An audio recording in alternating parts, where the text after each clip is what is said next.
Hi everybody, how's it going? I have another N64 review for you today, and I have a kart racing game, which there are a number of excellent kart racers on this console. And today I'm talking about a game called Mickey's Speedway USA, um, which I always call Mickey's USA Speedway, but it's Mickey's Speedway USA, and this came out in 2000, near the end of the life cycle of the console, and that shows it's a pretty good looking game for the console, and it was developed by Rare, which I think a lot of people don't know when referring to this game because it seems so unlike something Rare would make, but nonetheless, they did make it. I don't know if it's the same classic team that made it, but this is basically a standard kart racing game with Mickey Mouse characters, Disney characters. You got Disney, yeah, Roy Disney. You have Mickey Mouse, Minnie Mouse, Donald Duck, the Donald Duck's nephews. All the classic characters are here, and it plays very much like a standard kart racer. You go through your cups, you pick up items to attack people. It's very, very standard. You pick up coins to go faster. Very much like Mario Kart. It's interesting. It's kind of like a cross between Mario Kart and Diddy Kong Racing, whereas Diddy Kong Racing has got this beautiful, amazing adventure mode kind of experience to it, like Crash Team Racing, very much like that. Whereas Mario Kart is just straight up racing. There's none of that. This is a little bit of a cross between that, where there is a bit of a story. I mean, almost negligible. Like the weasels have kidnapped Pluto, and so you're racing to get back to him. I mean, it almost plays no effect on the gameplay. But there's a couple things that make it a little bit different from just a standard kart racer, where there's some collectibles. There's like hidden car parts that you can find that are hidden throughout the levels, and that's kind of a fun little thing. This game always gets reviewed as like an average game, like, it's okay. I think that it's pretty an average kart racer, I'd say, but I'd say maybe a little bit more than average. There's nothing spectacular here. If I'm going to compare it to like Diddy Kong Racing, it's not as good as something like that, but I think that it's a pretty fun game. If you like the N64 and you're always looking for kart racers and things like that, and you haven't played this, I would absolutely recommend this. I think you're going to have a lot of fun. Even if you're not like a Disney fan, I think you'll still have fun with it, because coming out a couple years after Diddy Kong Racing, I actually think that it controls a little bit better. There's just like a tighter feel to the game. Your racers, of course, there's different statistics for what they do. Their handling and top speed and acceleration, but I think that they overall handle a lot better. Specifically, if you pick like a character with high handling and acceleration, they just control so very well. And the thing in this game is you're racing through different cities in the United States. So I found, in my opinion, that all of the tracks in this game, the different cities you race through in the United States, are very good. A lot of the tracks in this game, they're short and sweet. They're pretty short tracks, but they're all very colorful. The graphics in this game for the time are very good. The beautiful colors. The tracks are just fun. It's quite a fun game to play, to be honest with you. It's a very easy pick up and play game, and it has one of the most underrated soundtracks of the console, really. Ben Collum did the music for this, and wow, the soundtrack in this game is outstanding. It is superb.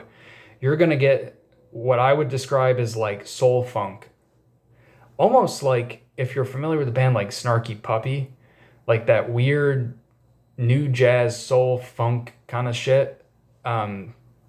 It's like that. It's like so good wow. It's almost too good for a game like this. It is just an outstanding soundtrack, very catchy and just masterfully done. And I say this because I'm a musician, so I'm a little more harping on this, but man, this guy pulled some really crazy stuff out of this console. Some samples that he used are very realistic, and it's an amazing soundtrack. But yeah, so some negatives of this game, I guess your items that you get are very similar to Mario Kart in that you have a baseball, which is like a green shell where it just shoots forward. You have an item that is similar to a red shell that hones in on the person next to you, but I found it's very inaccurate. And then you have another item that hones in on the person next to you, which is called the Magno Flyer, which is like an RC airplane. So there's basically two red shell items in this game, and neither are insanely accurate. And then you have like paint splotches, which are like bananas, and then you have like an invincibility item, a boost item. So the items are very similar to Mario Kart. I don't think they're quite as good. And the item placement or displacement, if you will, for which place you're in basically is not quite as good. Sometimes when you get in second place, you really need something to catch up, and they just don't give it to you.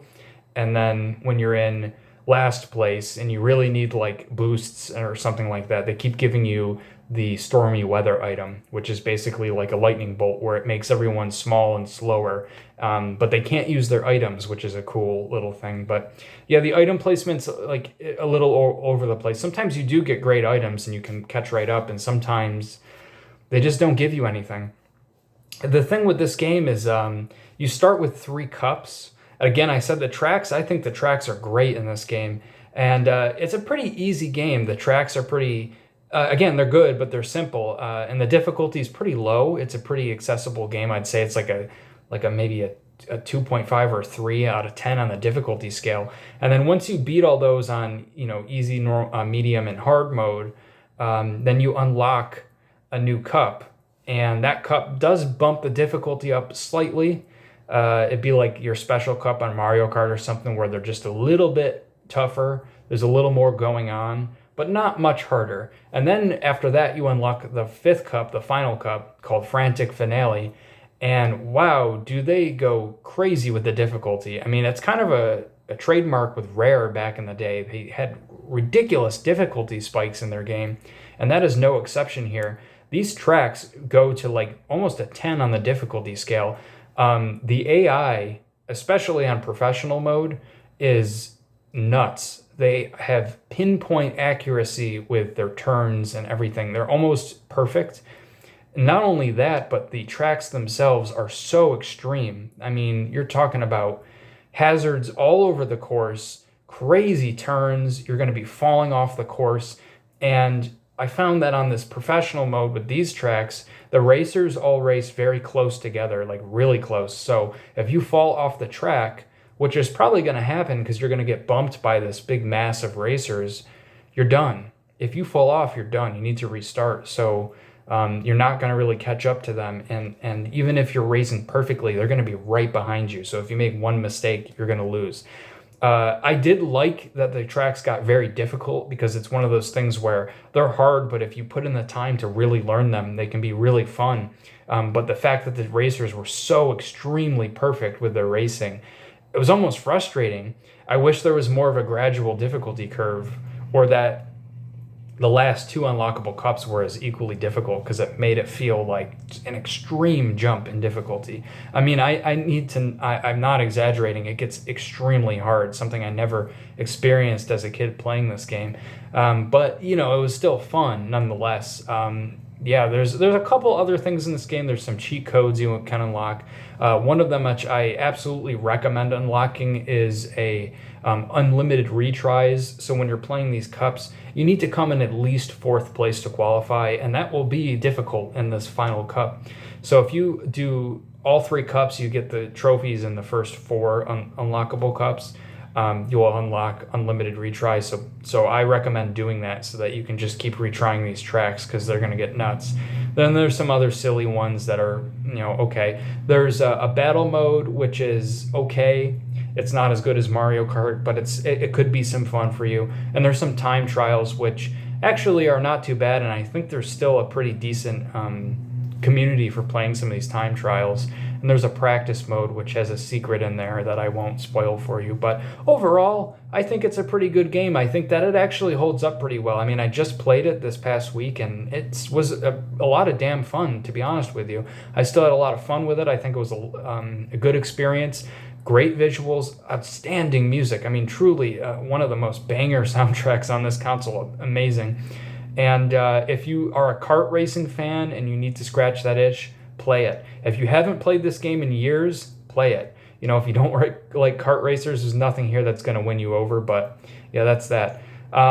Mickey Speedway USA. It's a pretty fun game. Check it out. I hope this review was good. Let me know if you've played this back in the day or whatever. And yeah, I hope to talk to you soon, hear from you soon. Take care, everybody. Goodbye.